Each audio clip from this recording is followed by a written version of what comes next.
Okey, kita sekarang berada di River Bark Gopeng. Tu dia River Bark. Sini ada chili ada kafe, ada resort lah, bilik. Atas tu pun ada, tepi tu pun ada. Betul-betul kat tepi sungai. Ni laluan untuk orang membuat water rafting. Daripada sana water rafting lebih kurang dalam 5-6 km sampai ujung tu. Ni dia punya lokasi terakhir lah. So hari ni kita berkelah dekat sini je, dekat tepi sungai River Bark. Ini dia, kalau nak berkelah saja boleh guna facilities yang ada, toilet ke apa ke, nak barbecue pun, satu kepala dia charge RM5 je. Dekat sini pun boleh naik water rafting. Okey, hari ni kita Abang dengan Kak Nani saja nak berendam. Dah lama tak berendam kat sungai. Kali ni kita mandi di air sungai di Gopeng. Okey, kita mensejukkan badan kita dekat sungai Gopeng. Sungai Gopeng ni sungai daripada gunung dari Cameron Highland. Nampak tu, jernih, luas juga. Nak kata laju tak laju, nak kata slow tak, dia banyak agak batu lah, jeram-jeram kat situ. Ini laluan untuk water rafting. Okey, Kak Nani akan turun dulu. Nani, come on. Hari ni kita berdua je. Kat sinilah, kat sana tu ramai lagi orang. Mandi sungai kita ini dekat River Bark. Situ dekat Rock Himalaya. Situ dekat Rock Himalaya Garden tu, yang top tu. Tapi kita sebelah dia, seberang sini, dekat River Bark.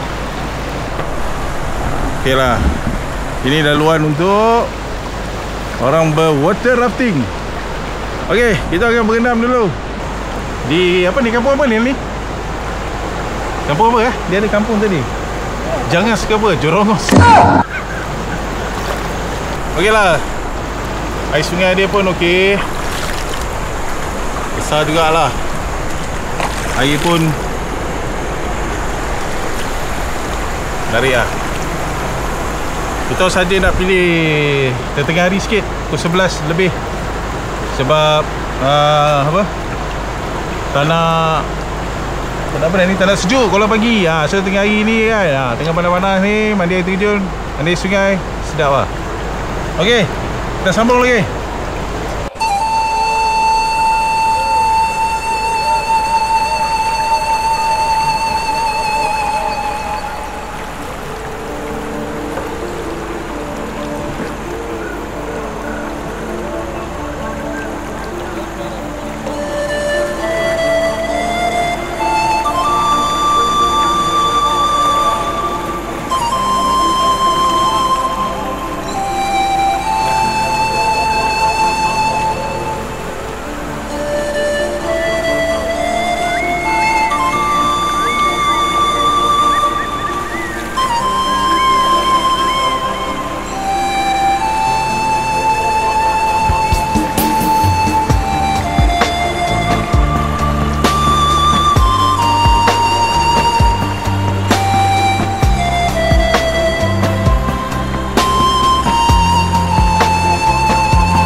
reflections.